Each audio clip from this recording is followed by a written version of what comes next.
I was going to tell the story of seeing the old guy fall off the scooter. I hope he's all right. Jesus Christ. You helped him, though.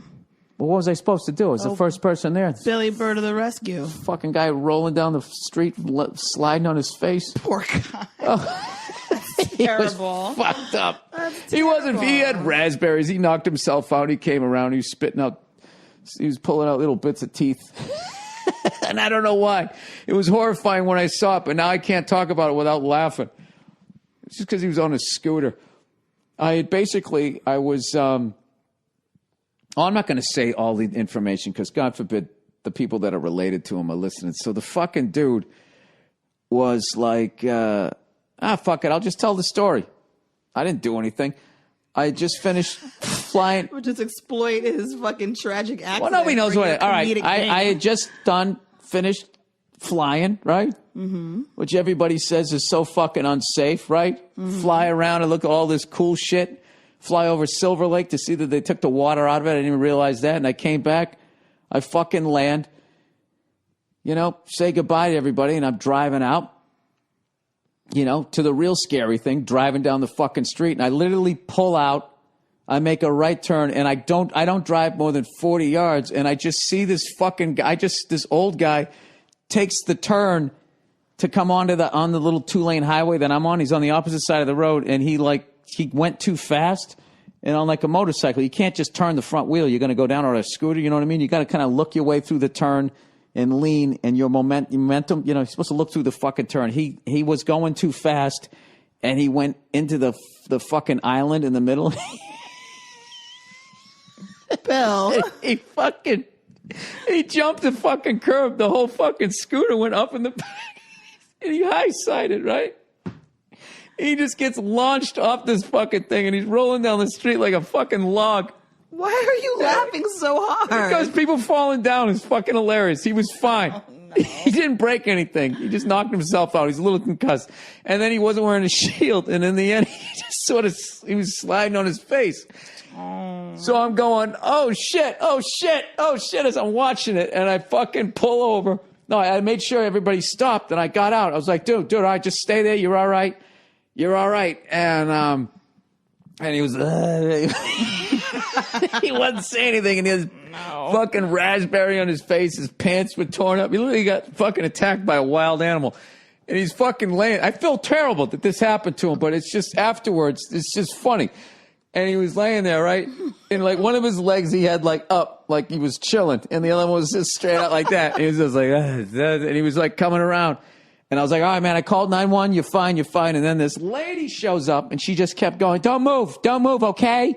You're okay, just don't move, okay? And she kept going, okay? And it started annoying me, and I almost started laughing. Like, I want to be like, lady, like, the way you're talking is probably worse than what the fuck he's feeling right now. So by then, like 5 or 6 people had stopped. Everybody called. So this ambulance shows up. I'm like, okay, thank God. And now he wants to get up. We just kept telling him not to get up. And the ambulance pulls up, and he just goes, is he all right? We're like, yeah, he seems to be okay. We're not fucking doctors, but he seems to be okay. And he goes, all right, just tell him not to move. I already have someone on this ambulance. There's another one coming. And then he gets the ambulance and drives away. Yeah. And then we're looking down the street, and we don't see any ambulance coming. We're like, what the fuck? And finally, a cop finally came up, and this guy was fucking priceless. He gets out, right? Fucking horseshoe bald guy, right? He's got the whole landing strip. He just comes out looking like Sergeant Riker from The Rookies, for anybody's old. And he fucking just comes walking. He looked like the guy from NYPD Blue, the old guy who showed his ass with the mustache, minus the mustache. He just comes walking up, and he just walks right up to the guy. Dennis Franz. Yeah, he just walks up, like his toes are almost touching the guy's body, and he just looks down at him, and he goes, you all right? And the guy at that point is going like, yeah, I'm fine. And he goes, all right. The ambulance is going to be coming. Like, his level of just like, he must see like people be on fire every day. Yeah, so this guy, exactly. He just sees a scooter, and this guy fucked up. He's just like, yeah, all right. He also seemed way too old to still be in a patrol car. So I think he fucked up somehow and got busted down, or maybe he was on his way to some senior police fucking banquet or some shit. And he's just like, I'm driving the cruiser. They know I'm a cop. I have to stop. So once that was fine, it was funny. Then we're just standing there waiting for the ambulance. But, you know, we got to get on with that day. And me and there was this tall, older black dude standing there. And he's just like, he's like, all right, man, they're here. And I was like, yeah, they're here. And we just pulled. We both got in our car and fucking drove away.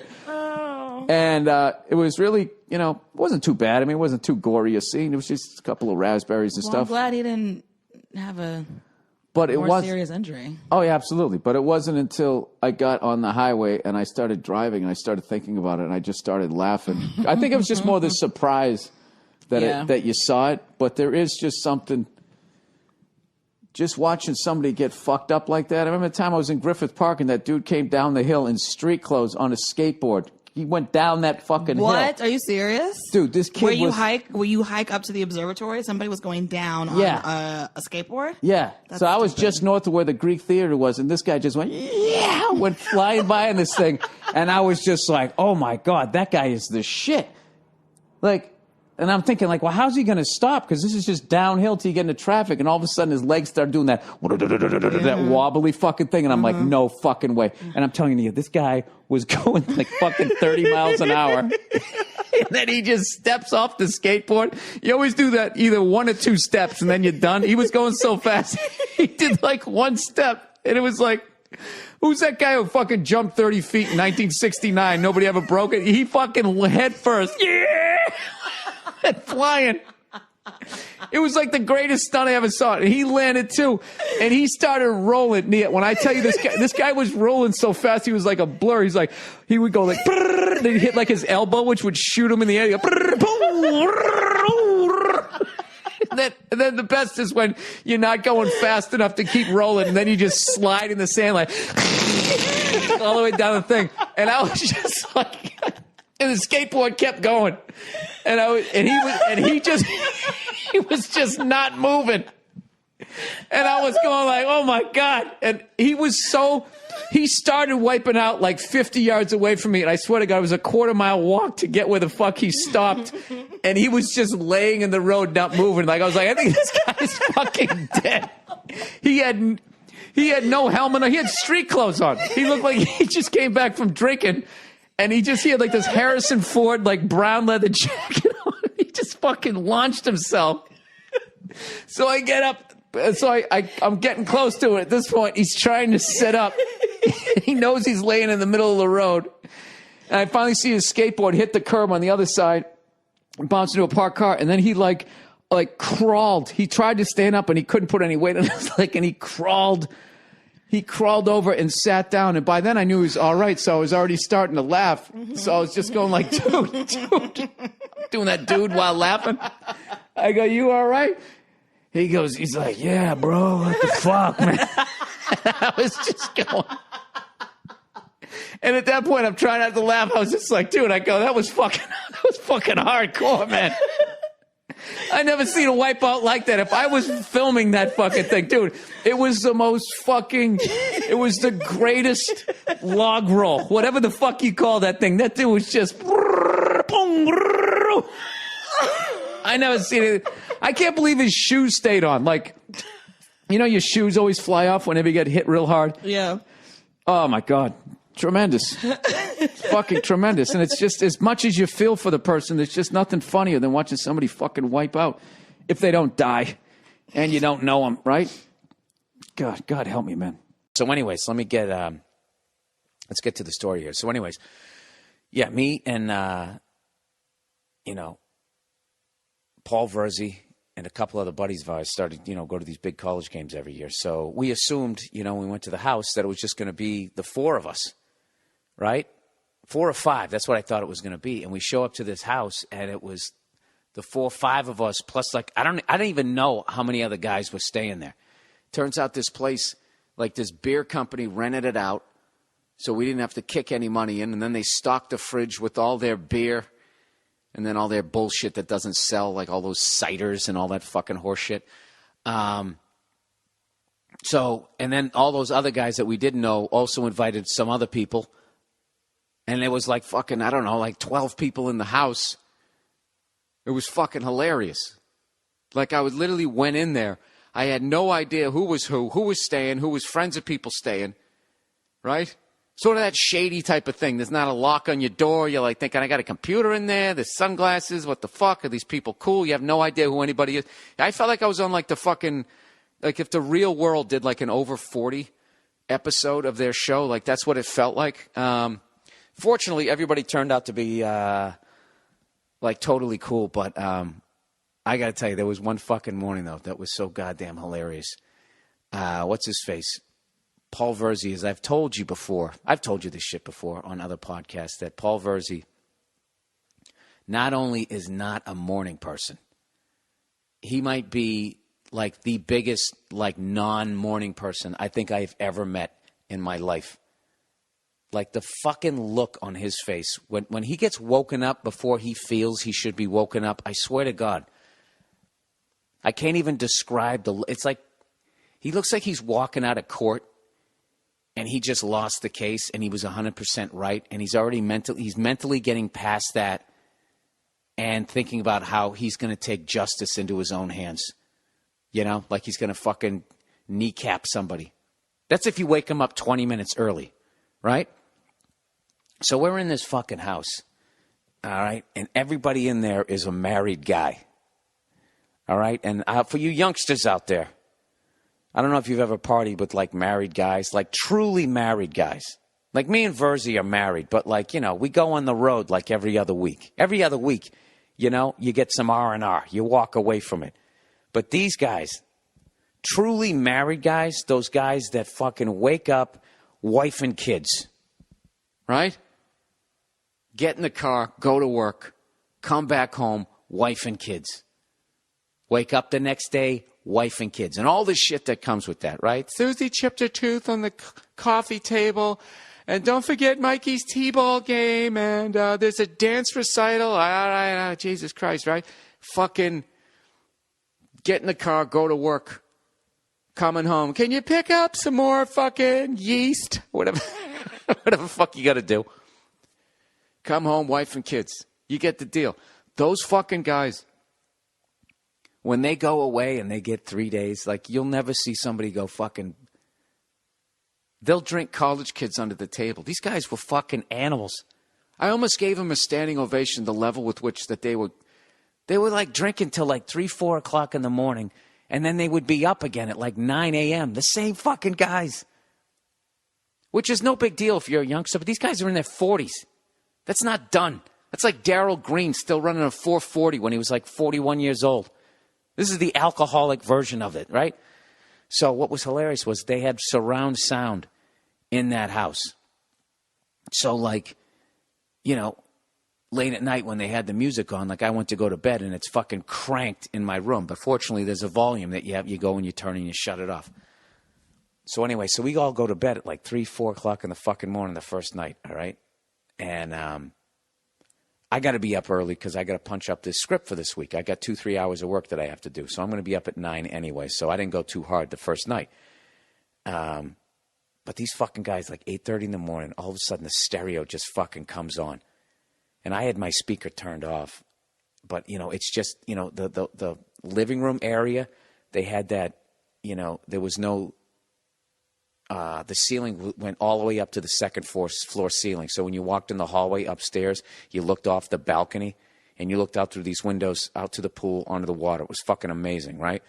But you start cranking a fucking stereo with all of that space for it, all the sounds to bounce off the fucking wall. Dude, it sounded like a goddamn concert, right? And they're cranking this shit.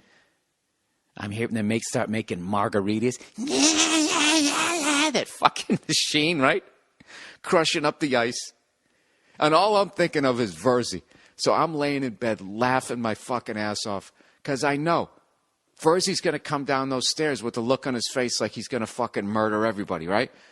And then on top of that, there was a couple Hurricane fans there, and they started doing those cheers. They're out by the pool doing that. It's great to be a Miami Hurricane, or Canes, Canes, right? Screaming. Sure enough, about 3 minutes into this shit, I get a text from Verzi. all in capital letters. He goes, dude, when did the fucking orchestra start? What the fuck? And question mark, 20 exclamation points. So I'm fucking dying laughing. And I'm trying to punch up the script. I'm just, doing what the best I can. This is what happens. You stay with a bunch of other guys. You got to fucking deal with other people, right? So they're doing this shit for like an hour and a half, just getting fucking loaded. I'm trying to punch up this script, and Verzi's losing his fucking mind. And then right around 11 o'clock in the morning. Now, granted, it's 11 o'clock in the morning, but we had been drinking till like 3, 4 o'clock in the morning. There was a guitar in the house, and one of these married dudes picks this fucking thing up. He had a great voice, but what the fuck, right? He starts playing this thing. He played like he was playing Bon Jovi's Wanted, Dead or Alive. He's just sitting out there. He just starts banging on the guitar, and all of a sudden it's like singing right in that area where you got, it goes all the way up to the second floor ceiling, sitting right in the family room. And all of a sudden you just hear this guy going, "It's all the same, only the names have changed," right?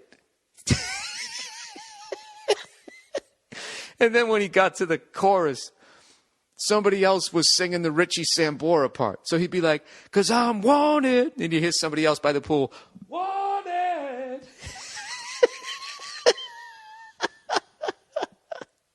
And then all of a sudden I get a text from Verzi.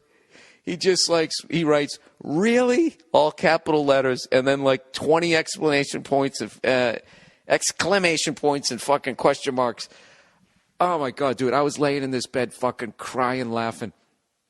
And every song was getting more annoying if you were trying to sleep.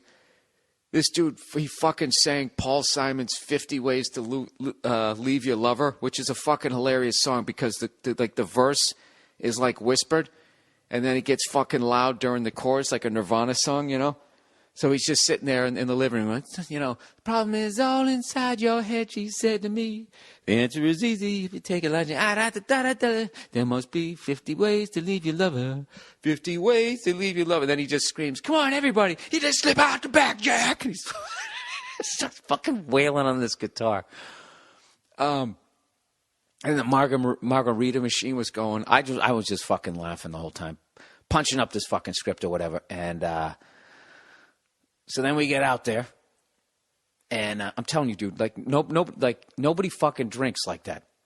College kids, I guess, will drink like that, but it's understandable. It's like, "Oh my God, I'm away from my parents," right? There's a different kind of desperation that a married guy who's just fucking locked in, a married guy that doesn't cheat, doesn't fuck around. You know what I mean? His only outlet is this 3 days that he's out there, and he is drinking every drop of fucking alcohol. Dude, doing fucking cannonballs into the pool was insane. It's fucking funny. I already miss it. That's how much fun I had. So anyways, after we did the show out in West Palm Beach, we came back, and I bought probably the greatest assortment of Cuban cigars ever amassed by a redheaded, balding, freckled guy, 46 years of age, in the fucking West Palm Beach area. Whatever. I brought a great selection of cigars. Brought like 25 fucking cigars. I brought enough cigars so everybody, the 4 people that I thought were going to be there, so we all could smoke 3 a day if we wanted to. I knew I would have some left over. So we're huffing away late at night, laughing our balls off. Me and Verzi, for the 9 millionth time, had the Matt Castle fucking argument. Where he said the Patriots made a big mistake getting rid of the guy. And dude, he won 11 games. And I kept going, with a team that won 16, Paul. That's a 5. He won 5 less fucking games. That's like 30% less games. So if that team was 9-7, 30% less of fucking 9 games, 3 games. Now that team goes 6-10. Do you understand that? You just keep looking at 11 games. Fucking drove me nuts. All right. Then he goes out to KC. He gets hurt, and they fucking cheer. Midwestern, classy fucking people. They cheer. So, anyways, we had that fight till like 4 in the morning. Just a great hang. Just sitting there smoking cigars out by the pool, right near the fucking water. It's the greatest goddamn thing ever. And then we go to bed. We wake up the next day. The fucking blender's going. The guitar guy had gone home. I missed the guy, man. I wanted him to fucking wake up Verzi again because it was just too fucking funny. He had already gone home. Great dude. And then we fucking... these guys start drinking, and I'm drinking waters. For like the first 2 hours I'm up, I'm drinking waters. I'm doing the right thing. And then I cracked open my first beer. And then I didn't want to get a beer belly. I started drinking fucking Crown Royal. And still sober. Took a cab to the game. Everything's going great. We get out there, and this is a funny thing. Now we go to the exact same fucking stadium where we went and we saw those Dolphin fans, all of them looking like they just dressed like they just survived a fucking hurricane and grabbed whatever they could put on before they walked out. Honestly, one of the most depressing fan bases I've ever seen in my fucking life, the Miami Dolphin fans. Then you go to the Miami Hurricane FSU game, completely night and day. Unbelievably festive fucking atmosphere. Bunch of young people, they got their lives ahead of them. All right, good-looking people. It was just great. That college football spirit, people singing songs, doing the chant. It was fucking awesome. And I don't know. I started with the whiskeys, and I just kept going. And Jesus Christ, dude. I don't know what happens to me. I don't even like the Hurricanes, but when I go to these games every year, I root for the fucking home team, and they've yet to win. All right? I went to A&M, Alabama last year. In College Station, Alabama wins. The year before that, LSU, Alabama. In Baton Rouge, Alabama wins. Year before that, I went to fucking Texas, Oklahoma, the Red River game. I know that they play at the Cotton Bowl neutral site, but it's in Texas. Oklahoma wins. And now this year, Miami Hurricanes in Miami, and FSU wins. The amount of fucking FSU fans that I fucking was giving shit to, like I cared. I didn't even care. As they were doing that tomahawk chop, whoa, I was singing at the top of my lungs, genocide, you fat fuck. It was fucking brutal. Made a complete spectacle of myself. You know, and the Hurricanes came out just fucking killing them in the first half, and you just knew. You saw it. You just saw it. Too much time left. They had to come out and score, and they fucking didn't. Their field goal kicker missed an extra point and a fucking field goal. You know, I can't believe I didn't get Verzi shit because he wants to get rid of the extra point. Yeah, like fucking 99% of them are made. Yeah, and it's that 1% that adds the goddamn drama. So anyways, I apologize to anybody who saw me at that game. And once again, I'm on the wagon. I still had like 5 Cuban cigars left, and I just left them at the house. I just said, I got to walk away from that habit. And I'm not going to drink or smoke until New Year's Day when I'm at the Rose Bowl. And then I'll make another spectacle of myself. I guess, you know, that guy earlier when he was trying to say that, you know, when I was telling him I just had a certain level of notoriety, I am right about that because my behavior at these football games, the fact that there's no cell phone video of it, lets you know where I'm at in this business of show. Oh my God, you guys! I have to tell you this story. So I'm flying. So I do an episode of Kroll's show, and always working with Nick Kroll. You're guaranteed you're gonna laugh your ass off all fucking day. Can I kiss the kid's ass? And I fucking love him. I think he's a fucking genius. So, anyways, I go to the airport, and I'm taking the red eye, taking this 10:55 flight, non-fucking stop, because that's how I do it. All right? I'm on a good plane. Why would I want to get off it and switch and roll the dice and get on another one? You know? Let's just fucking get there. When I drive up to San Francisco, I don't pull over in fucking Burbank and then get into another car. We get it, Bill. All right. So I get on the fucking plane, right? I use my miles, bump myself up like a fancy person. You know, maybe I invented the Cheesecake Factory, people are thinking. And then they see how I'm dressed and they go, oh, no, he didn't invent the Cheesecake Factory. And I go to sit down in my seat. And I go to set my bag down. I was going to set it down right in front of me. And the nice fella sitting next to me goes, why don't you stick it in the middle? There's room. And he moved his bag out of the way. I'm like, all right, this guy's a solid dude or whatever. And then all of a sudden the waitress comes by. A stewardess, whatever. She comes by. Flight attendant, whatever the fuck you're supposed to call them. She comes up. And she, can I get you gentlemen a drink? And I was like, yeah, let me get a water, please. Ice or no ice? However you make it. Stop acting like it's a fucking martini. It's all right. Just give me a water with ice. Thank you. And the guy next to me, he orders a Dewar's, neat. No ice, no nothing. Just put it in there. So they bring our drinks, all right? And I'm really thirsty. So I start sucking mine down, and he just throws his back like it's nothing. Like fucking John Wayne, right before he's going to turn around and beat up three mustachioed guys in the 1930s, right? So I'm just sitting there, and everybody's getting on the flight, and I'm looking around at the passengers. I'm fucking doing whatever I'm doing, and all of a sudden the guy next to me, Mr. Dewars, goes to me, he goes, excuse me, he goes, are you afraid to fly? And I looked at him, I was like, what? He goes, are you afraid to fly? And I go, no, I'm not. And he goes, all right, but it's, he goes, it's okay, it's okay to tell me if you're afraid to fly. And it's immediately getting weird. And I'm like, no, I'm not afraid to fly.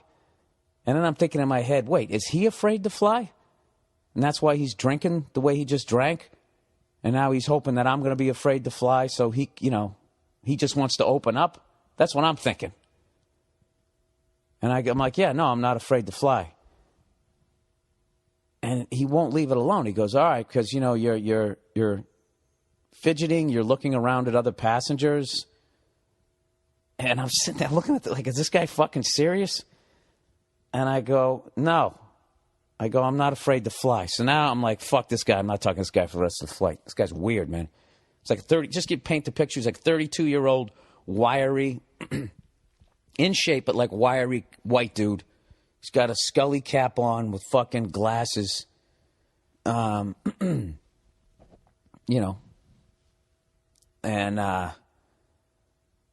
he goes, there's like a minute of silence and people are still getting on the plane. And then he goes, hey, sorry about that. Sorry. We just got off on the wrong foot. He's like, my name's so-and-so. He goes, what's your name?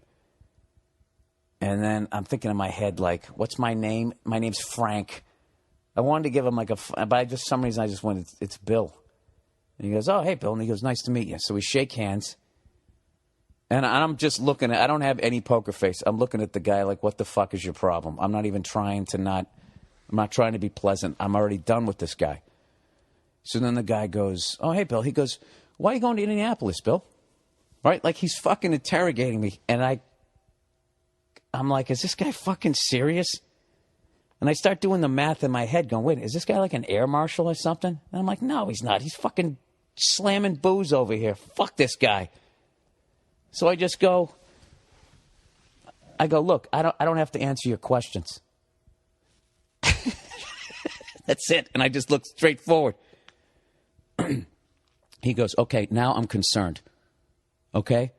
I am concerned. And I'm looking at him like, concerned about what?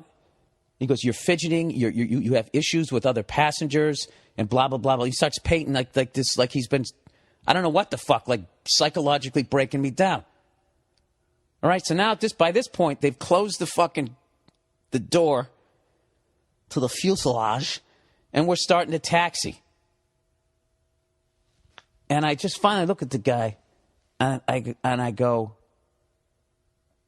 I came up with the fight. At one point, I literally stick my hand out because he kept saying I was nervous. And I stick my hand right in front of his face, and I hold it level. Oh, that's what I did the first time, yeah. I hold it level. I go, I'm not nervous. And he goes, well, anybody can do that. And that's when I was like, fuck this guy. I'm not talking to the guy. Sorry, fuck this story up. Then he came back, got my name. Now he's going, why are you going to Indianapolis? And I finally look at him. I say, listen, pal, I'm drinking waters. You're drinking Dewar's, okay? There's no issue over here. And then he goes, it wasn't Dewar's. What she gave me wasn't Dewar's. Really? What was it, some sort of spy juice? You fucking jerk off? This point, I want to punch him right through his fucking stupid wiry glasses. Right? So he's going like, you look around hostile, and I said something that just ticked him off. I was just, yeah, dude. I go, I don't have to answer your questions. All right, leave me alone. And then he goes, he starts going like, okay, now I am really concerned right now. He goes, why are you going to Indianapolis? And I just look at him. You know what I start doing? I start doing like this Ryan Gosling. You know that little smirk, that fucking Mona Lisa smile he has as he smirks his way through all his fucking movies? I go full on Ryan Gosling. Now I'm not talking to this guy, and I just keep looking at him. And I give him that little half a smirk, and I just shake my head. That's my game now. This is my. It's like if you're going to be a dick right now with your fucking delusional authority, right? That you're going to, like, we're in fucking Guantanamo, and you're going to waterboard me. Huh? There's no water. There's no board. Go fuck yourself. Here's my smirk, and I'm just going to shake my head at you like you're a fucking pathetic human being. This is what I'm doing, right? And this is the funny thing. I'm such a dick. All I have to say to the guy is I'm a comedian. I'm going to do a sold-out show there, and that would make him back off. But I'm a dick. I'm like, fuck this guy. I want to see where this is going.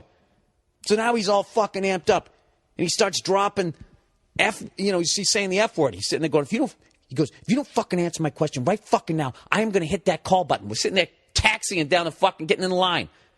I'm going to fucking hit this fucking button if you blah, blah, blah, blah, blah. And I'm just fucking Mona Lisa smile, smirking, just shaking my head like you are a fucking retard, right? So now he's saying the F word so much. The lady who's sitting in front of me, diagonally in front, right in front of him, turns around and looks at us. And now my heart's racing. I'm like, where's this going? This is going to be great. I am 100% fucking innocent. This guy's drunk, and I think he's going to hit that button. Oh, I got a feeling he's going to hit that button. What's going to happen, right? I want to see what the pilot looks like. Let's see where the fuck this is going, right? So he goes, if you don't fuck, he starts bringing his hand up to the button, going, I'm going to hit that button. You don't think I'll fucking do it? I'll hit that button. And I'm sitting there smirking at him, thinking in my head, go ahead, hit the fucking button. Let's see what happens.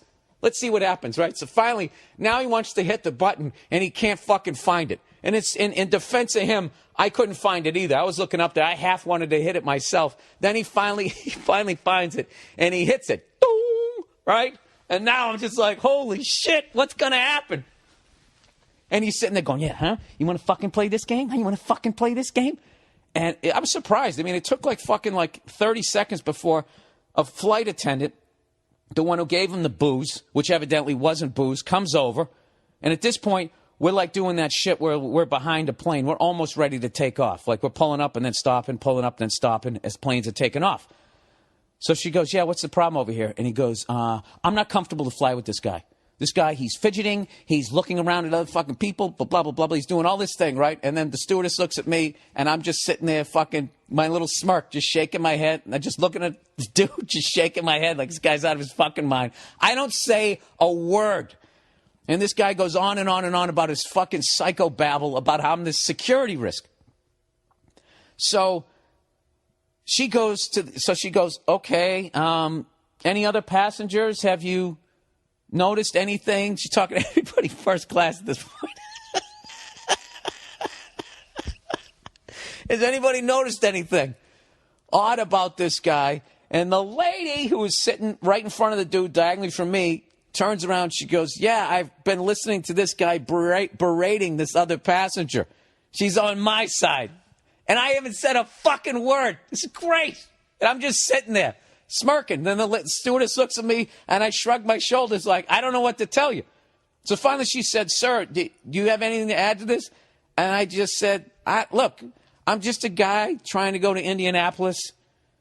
This guy over here, he starts slamming his doors. I kind of felt like a rat when I said that. I go, he's slamming his doors. Next thing you know, he's dropping the F-bomb to me. Then I'm thinking, oh, fuck, I just said bomb, right? Fortunately, nothing happens. So now another fucking, the male stewardess comes over, right? Now he's going like, what's going on? And the captain of the fucking, now at this point, we've pulled over and the plane has stopped. 250 people trying to get to Indianapolis, and jerk off over here who can't hold his fucking alcohol, who just watched Person of Interest every I guess evidently, I have no fucking idea. Now the plane is stopped. This fucking jerk off has stopped the plane, interrogating a goddamn comedian like I'm in the fucking Taliban and like he works for the CIA, right? So now we're just sitting there. And the captain is up front in the plane, like, saying to the stewardess, basically relaying, do I really have to fucking come back there? This is the last flight of the night. Is there really a goddamn problem? And that was the vibe. And they finally said to the douche sitting next to me, are you going to be okay to fly with him? And at that point, it appeased his fucking ego that he was somehow in control. And he goes like, you know what? Okay, it's fine. It's fine. It'll be fine. It'll be fine. So they go, okay. So now the plane's going again. And now we fucking come around, and he's sitting there he's in my ear. And at this point, I am like the fucking laugh you hear me doing the podcast. That's what I'm doing. And he's sitting there going, he goes, you know what? I'm glad you, I hope you fucking do. I hope you fucking try something. I hope you fucking try something when we're up there. I really hope you fucking try something. And I'm just fucking like gut busting laughing, shaking. Like, what are you going to fucking do to me? What are you going to do to me? Huh? You going to punch me in the face, you fucking wiry jackass?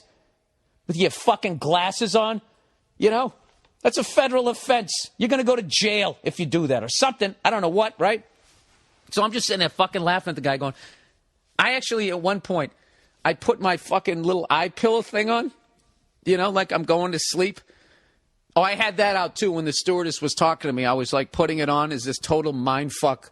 Like, I don't know what this guy is. I'm just trying to go to Indianapolis. I'm going to sleep. And so I got my fucking eye thing on, right?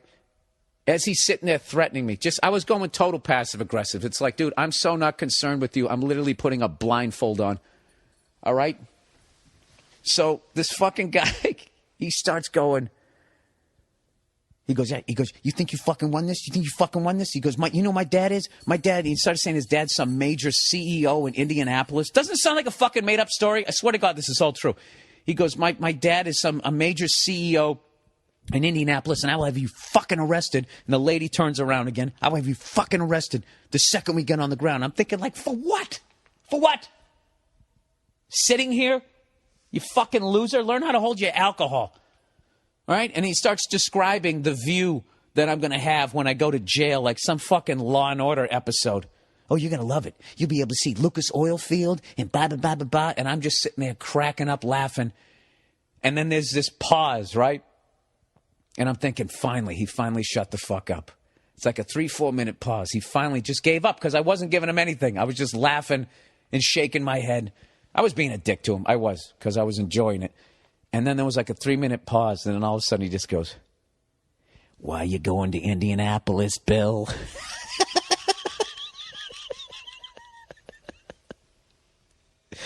So we're like 20 minutes into the flight. And I got to be honest with you, my adrenaline was so going during all of that because I knew I didn't do anything wrong, but I thought we were literally going to go back and there was going to be fucking cops there. And like if the fucking stewardess or the pilot asked me who I am and where I'm going, I'm going to tell them. I respect your authority. You're just you don't have any fucking authority. I don't have to answer your questions. It was one of the most fun experiences I've ever had with another human being. Like when somebody thinks that they have power and you know they don't, and all they can do is just keep bluffing and raising their voice and start cursing at you. And if you just start laughing at them, the look on their face is fucking priceless. So the last thing he said, why are you going to Indianapolis, Bill? Right? And I fucking started howling, just fucking holding my stomach, shaking my head, and with my fucking eye pillow thing on, right? And I know I'm going to get a ton of shit that I wear one of those. They're fucking underrated. Get the one at Brookstone where it's literally a pillow. I'm telling you, you could fall asleep 12 noon facing the sun. It's awesome. So anyways, like after he asked me what where you going, Bill? There was like a 10-minute, like probably 10 minutes had gone by, and I can't fucking sleep because it's so funny to me, and I can't wait to tell the story to every comic I know. I can't wait to try it on stage to see if it's funny or whatever. So finally I just like, fuck it. Maybe I'll just get on my computer. And I bring up my eye pillow, And I got to look at the guy because I know he's fucking staring at me, waiting for me to do something, right? So I lift it up. I get my fucking Mona Lisa smile going, and I look over at the guy, and dude, he is fucking passed out. He looked like he got shot. He was sitting there like his head was just hanging straight down, and anytime the plane moved, like his head was, I mean, he looked like he got knocked out. And for the rest of the fucking flight, old fucking, what's Matt Damon's character? Jack Ryan. Old fucking Jack Ryan over here is just, the sky marshal. The fucking booze bag, and God knows what else he was on. He was just completely out, passed out for the rest of the fucking flight. And this is how much a dick I am. I was having so much fun with this guy. I can't sleep. So I start slamming waters because I want to have to get up and take a piss just to see if this guy's going to freak out because this security risk is getting up. And the joke was on me. He never regained consciousness, and then I really had to take a piss, but I'm such a stubborn fuck. I was holding it because I wanted to make sure he was awake when I got up because I was going to give him a little smirk, and then I was going to get up see if he hit the call button again. But he didn't. He didn't wake up till we hit the ground. And then it's funny. Then he woke up, and it was like 4 hours later, so now he had kind of slept off whatever the fuck this guy was on. And I'm sitting there smirking, waiting for the guy to start talking to me. He won't look at me. And I think at that point he kind of fucking realized that maybe he got a little too patriotic. So we stop at the gate and everything, and we're going to get up. So I grab my shit, I get up, and I'm just kind of looking at him, and he won't look at me. And then the lady who was sitting in front of me had this big smile on her face. She goes, how you doing? And I went, good. I go, that was an interesting one. And I said it really loud so the guy heard, and he didn't say anything. And this is what he did to try to save face. His pillow was kind of stuck behind his shoulder in like a weird place.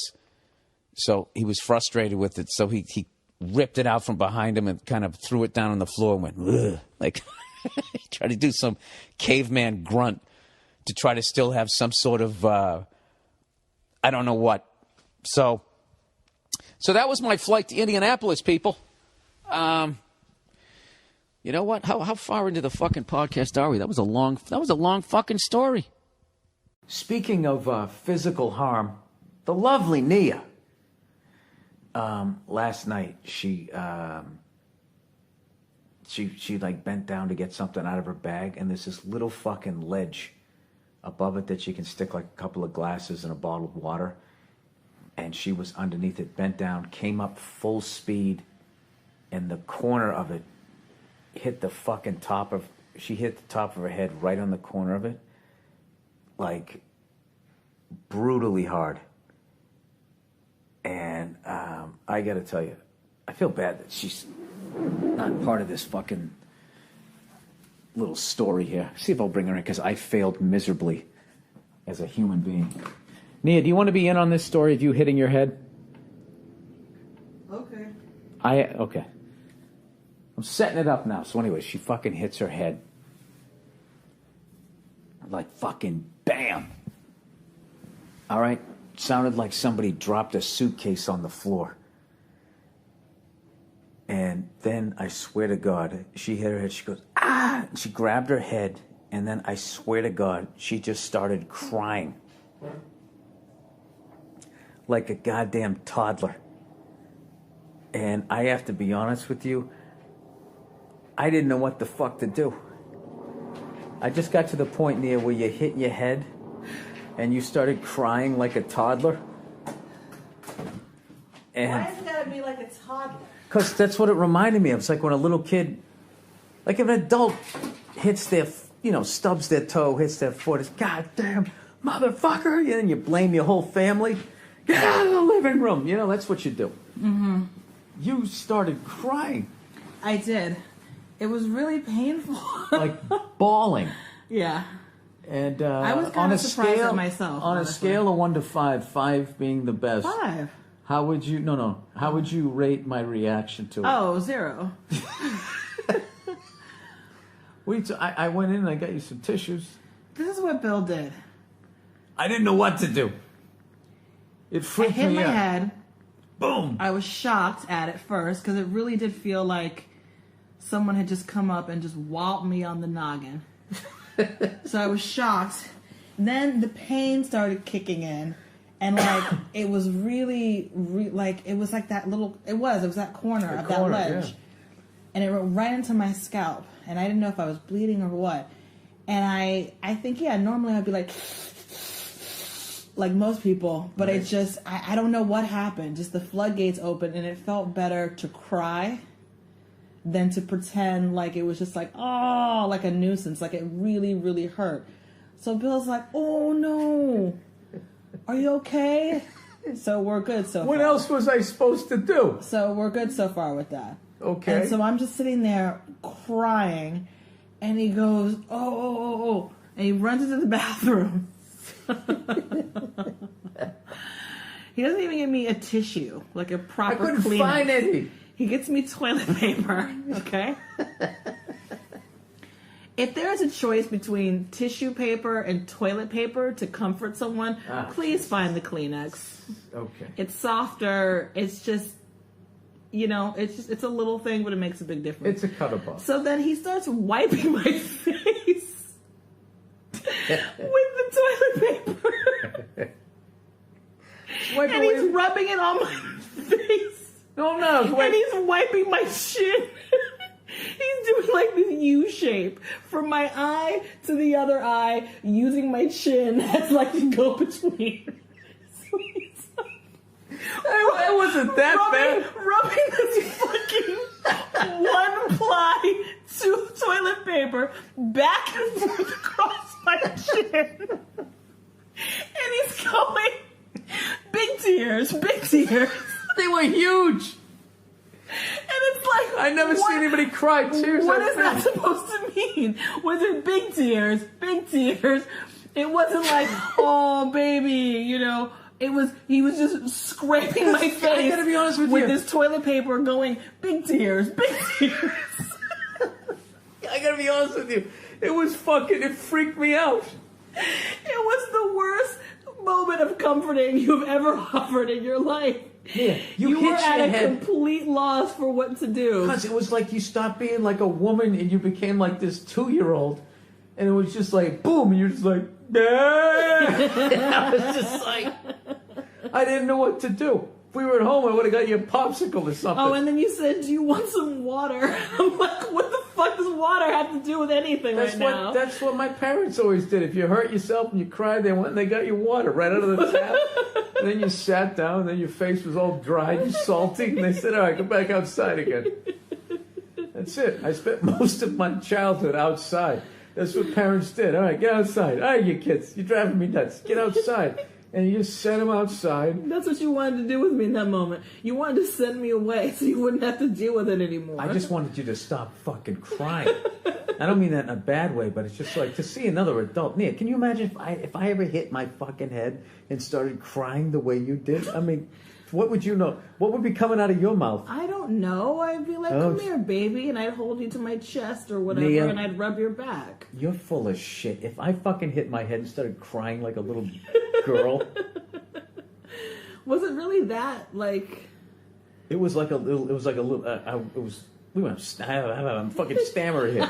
You stammering jackass? Yeah, I've known you for 12 years. I've seen you like... You see me cry before. A couple times in the kitchen, you fucking, you cut yourself with a knife, and even then you didn't cry as much. That was like, you had a balloon and the thing went off your wrist and floated up in the air. There was just no comforting you. It was, I'll admit, not only did I drop the ball in that moment, it's been 24 hours and I still don't have a better approach. It was so fucking bizarre. Don't ever do that again, Nia, all right? What are you talking... The thing is, the really sort of horrible thing about it, the biggest injustice of it all, the fact that you weren't able to comfort me, is that I was trying to plug in your fucking computer. Isn't that amazing?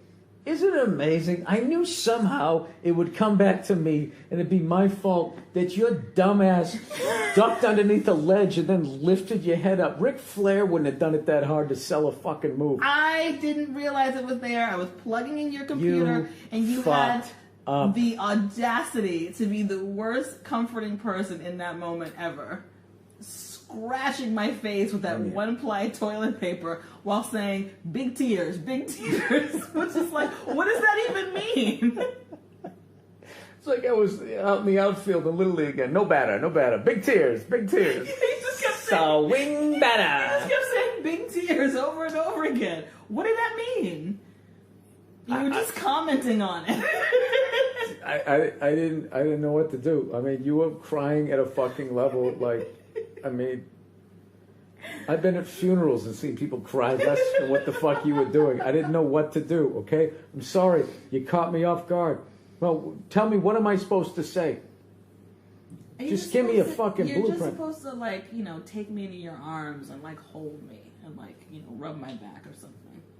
That sounds like a commercial for one of those love songs like Time Life Presents. Mm-hmm. It doesn't seem like a real thing that people do to each other. Well, I'm telling you that's what I would like. You asked me, so I'm telling you what I would like. I'd like your sunglasses to not be so big. How about that? I'm channeling Jackie O on this trip. Jackie O, Jesus. Okay. If you ever hit your head again and start crying like a 2-year-old... Just give me Kleenex, okay? That's all I ask. Don't give me toilet paper. Deal. I don't have to say anything? What do you mean you don't have to say anything? You have to comfort me, jerk. Give me 3 things to say. Are you okay? Come here. It's gonna be all right. You cried way longer than that. Yeah. And you just have to, like, comfort me. Keep saying that? Are No. you gonna be okay? Come here. It's going to be all right. How disconnected are you from human emotion that I have to teach you how to comfort somebody? Crying was a sign of weakness where I came from. Okay, And well, that was a long time you ago. You manned the fuck up. Well. Man or woman, you did. You know? I don't... You know what happened in my neighborhood when a fucking kid cried? All right? You know what happened there? You know what? I'm really tired of hearing about your... Slapped in the face and given a Bud Light. Rockwellian childhood or whatever it is that you're always describing. They stuck your head under the water of an above ground pool until they stop seeing bubbles and then they pull you back up again. Fucking R-gang or whatever it is. Like you really like paint a picture like you grew up in like this hard Scrabble kind of fucking environment and you didn't. You don't think so? You fell out of a tree and your parents are like, shake it off. Okay. That is what happened though, right? What? Didn't you? Was it you that fell out of a tree? No, I got hit by a car. Oh, right. You got hit by a car. You poor baby. And my parents sent away the ambulance because they didn't like the hospital they were taking us to. And I got in a cab and they took us to the hospital they wanted to. I remember my mother kept telling me, don't go to sleep. Don't go to sleep. Oh, no wonder. Okay. All right. Well, I get it now. No, yeah, I'm not saying I fucking grew up in a slum. I'm just saying it was different back then. It was Yeah, it was different. All right, well. Yeah. That's all I'm saying. I'm not saying I'm a fucking badass, but like I'm not going to apologize for having a fucked up worldview. Okay, adults taught me this shit, so. All right. Yeah, go talk to them. I will. I'll talk to your parents about it during Christmas. No, just anybody roughly their I have age. a bone to pick with you, Mr. and Mrs. Yeah, but Burr. you know something there was an overcorrection. Meaning what? That there's a reason why it went from fucking walled up douches like me who only know how. Yo, let's talk about a real issue at hand. Trash piling up, it's time to take a stand. From plastic bottles to styrofoam cups, our planet's drowning, it's time to wake up. Garbage trucks roll, streets lined with waste, but where does it go? It's not a race to the landfill, a mountain of despair, but we can change course, show that we care. Trash talk, it's more than just words. It's about actions, the change we deserve. Reduce, reuse, recycle. That's the plan for a cleaner, greener earth. Let's take a stand. Trash talk, it's more than just words. It's about actions, the change we deserve. Reduce, reuse, recycle. That's the plan for a cleaner, greener earth. Let's take a stand. Single-use plastics, they gotta go. From straws to bags, it's time to say no. Bring your own cup, your own tote bag. Small steps add up, let's not lag. Sorting all waste is not that tough. Recycling centers, that's where it's rough. Separate paper, glass and cans. Give them a new life, that's the plan. Trash talk, it's more than just words. It's about actions, the change we deserve. Reduce, reuse, recycle. That's the plan for a cleaner, greener earth. Let's take a stand. But it's not just about the stuff we toss. It's about the mindset, there's no loss. Composting food waste, it's a win. Turning scraps to soil, let's begin. Educate the masses, from young to old. The future's at stake, let the story unfold. For the sake of our planet, our home sweet home. Let's clean up our acts, together we roam. Trash talk, it's more than just words. It's about actions, the change we deserve. Reduce, reuse, recycle. That's the plan for a cleaner, greener earth. Let's take a stand. To go, oh, big tears, big tears. As I grab toilet paper and make a U-shaped fucking sign around your face. That we went from that to those fucking hipster hoodie-wearing bearded fucking pussies who act like they're 14 years old and awkward on their first fucking date. Does every generation think that they're tougher than the next generation? Is that just what happens? I don't think I'm tougher than anybody previous to me, and I don't feel like I'm tougher than anybody now. That there's so many fucking places in just the United States alone where kids grow up way tougher than I did. But what I'm doing is I'm defending the fact that I don't know what to do when an adult hits their fucking head and cries like a 2-year-old. I all right? got it. Nia, I'm not trying to have some Olympics backstory here before you watch me play ping pong or some other stupid fucking sport that nobody cares about. The next thing. Oh, here's a great story for you. Brian, you might like this. Do you know I was a hero this week? Really? I did something heroic. I have never done anything heroic in my life.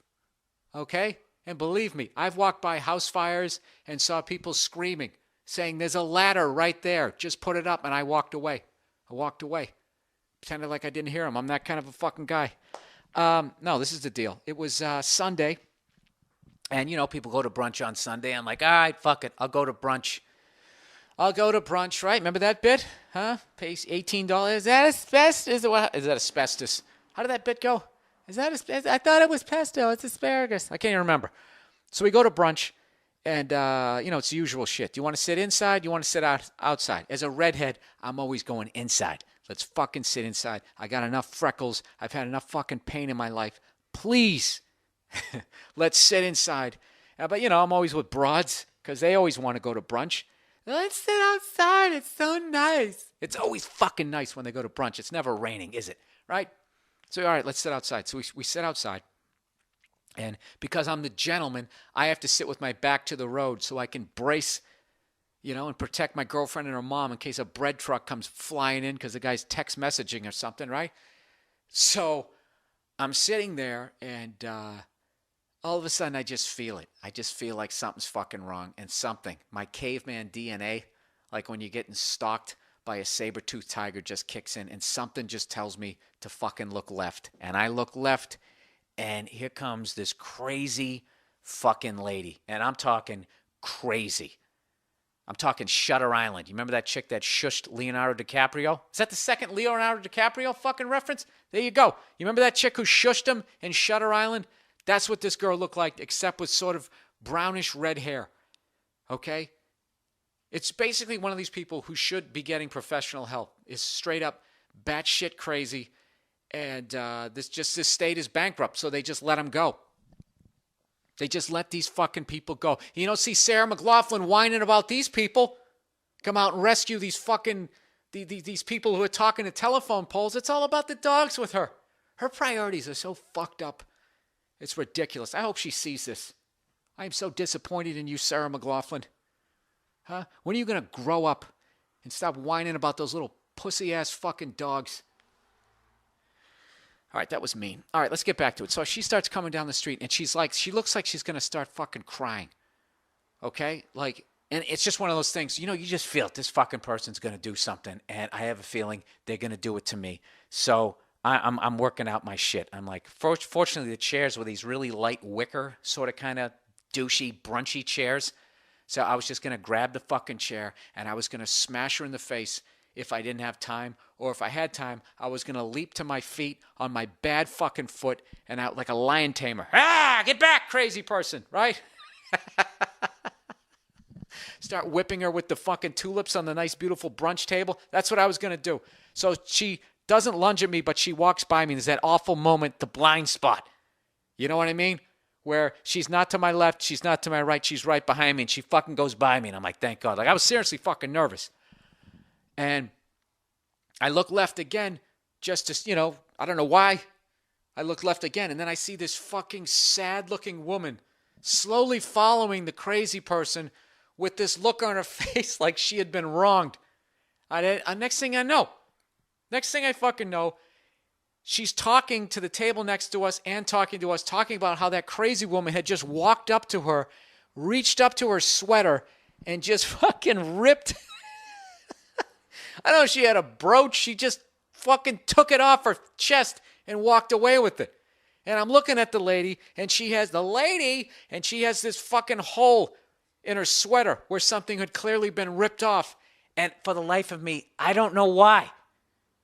I immediately just got up. I don't know why. I have no fucking idea why. What the fuck? I don't do this shit. I get up, and now I'm going down the street following the Shutter Island lady with no training whatsoever in this situation. I'm literally walking, and now I couldn't sit down. I couldn't sit down. Like I have this fucking Lee Marvin, I'm gonna make shit right moment, and then I go, you know what, maybe I'll sit down. I look at the biggest pussy ever, and not only my girlfriend there, my mother's there. So I had to keep going. So now I'm following this girl, and I'm literally I've never been so fucking nervous in my life, because it would have been bad enough if it was like a crazy dude. A crazy guy is scary, but at least if it gets physical. I mean, what are the rules in that? Do you know? Brian, you can't hit a woman, but what if she's crazy and she just stole a brooch? How about a jab? Just kind of get her mitt in the face like Larry Holmes so she doesn't see the overhand right coming. Anyways, I don't know what to do. But I can't go back to the table or I'm going to look like a bitch in front of my girlfriend and my mom. So I'm like, fuck, why did I get up? Why didn't I say sit inside? I wanted to sit inside, but I didn't want to seem like a rude prick in front of my girlfriend's mom. Like I tell her what to do, like she's this kept fucking woman. So now I'm in this situation. So I'm walking down the street, and this is what I do. She's on the sidewalk. I'm literally in the street. Okay? I'm like, is that circumnavigation? I'm doing some police shit where I'm staying outside of whatever she can throw at me, scratching. It's one of these people, you got to get like a tetanus shot if you roll around the ground, or hepatitis or some shit. So I'm like, what am I going to do? What do I do? So I don't know what happened. I just said, I just started going, hey, sweetheart. Hey, sweetie. I think I started calling her affectionate names from like the 1940s. Hey, fucking tall drink of water. And I finally got her attention. And she turns around and looks at me with this crazy look with tears in her eyes. And I just say, I think you have something that doesn't belong to you. And meanwhile, there's a fucking pathetic lady who just let her walk up to her to begin with. It's like, you didn't see that she was crazy? That's why I'm in this situation, right? She ends up walking up to the girl. And when I said, I think you have something that doesn't belong to you, she just sort of looked at me like in slow motion, lifted up her left arm. And she had this green pea soup looking sweater on. And she had the brooch pinned to like just right around her wrist, and she just held it up. So at this point, I'm like, I'm not touching this bitch. So I let the fucking victim lady with the sad puppy dog eyes, she comes in, and I'm basically sitting there like an NHL ref with respect for two goons that are about ready to go at it, right? And I'm just going to jump in when I see that I can jump in to stop this fight that's going to happen without getting hit myself. And so anyways, the lady starts unpinning the brooch. And the whole time, she basically followed my lead by being nice. She just kept going, thank you, I really appreciate it. I really appreciate this. And she couldn't get the fucking thing off. It was like one of those action movies where like the clock's going down for the bomb, and I'm sitting there going, lady, in my head, I'm like, would you get that fucking brooch off this crazy bitch's arm? And I just kept looking at her right hand because I knew at some point she was either going to gouge her eye out, just do some crazy shit, right? Like, you know, the scrap metal that these people pick up and floss their teeth with. She was just going to stick her right in the jugular. So finally, long story short, she gets the fucking brooch off, and then we back away. It was like a exchange. Like we gave some money, briefcase, and we got the abducted kid back, and we fucking walk away. And I'm like, oh fuck, thank God that worked out. And I actually walked back to the brunch. All right, walk back to the brunch, and I got a fucking applause break from like all these people eating eggs Benedict and eggs Florentine. It was fucking awesome. I was a goddamn hero this week, people. A scared, nervous fucking hero. Dude, I'm telling you, Brian, I didn't come within 7 feet of this woman.